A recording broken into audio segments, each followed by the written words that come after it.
مسجد قباء ہے۔ مسجد قباء یہ اسلام کی سب سے پہلی مسجد ہے۔ سب سے پہلی مسجد کا مطلب جب رسول اللہ صلی اللہ علیہ وسلم ہجرت کر کے مکہ سے مدینہ تشریف لائے تو یہیں پہ ٹھہرے تقریباً 2 ہفتہ، اور یہاں آنے کے بعد صحابہ کرام کی رائے سے اس مسجد کی تعمیر کیا نبی علیہ الصلوۃ والسلام نے۔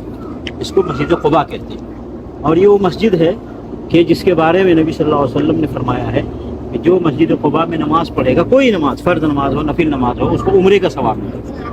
اور خود یہ وہ مسجد قباء ہے کہ رسول اللہ صلی اللہ علیہ وسلم خود ہفتے میں 1 دن کبھی سواری پہ اور کبھی پیدل آیا کرتے تھے۔ یہ مسجد قباء ہے، اور اسی لیے اگر کوئی پوچھے اسلام کی سب سے پہلی مسجد کون ہے، یعنی نبی صلی اللہ علیہ وسلم کے آنے کے بعد، تو یہ سب سے پہلی مسجد مسجد قباء ہے۔ اس کے بعد مسجد نبوی ہے۔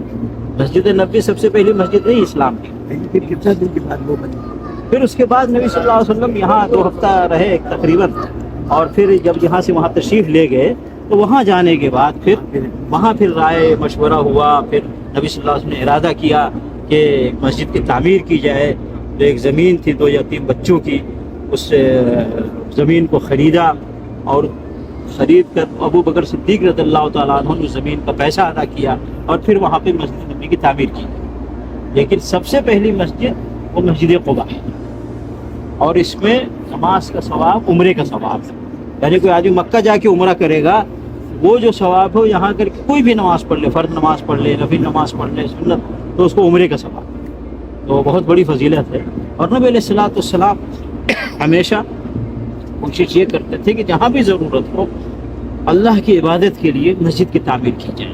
اسی لیے نبی صلی اللہ علیہ وسلم کے زمانے کی بہت ساری مسجدیں ہیں اس میں مدینے کے اندر، تو اس میں سیکھ لیے۔ اچھا، اس کے بارے میں ایک اور بات بتا دوں، لوگ قبلتین کہتے ہیں نا، کہ وہ مسجد جو 2 قبلے سے نماز پڑھی گئی ہو، تو مسجد قباء بھی وہ مسجد ہے کہ جہاں 2 قبلے سے نماز پڑھی گئی، یعنی کعبۃ اللہ، یعنی مکہ المکرمہ کی طرف حکم آنے سے پہلے مسجد اقصیٰ کی طرف نماز پڑھتے تھے۔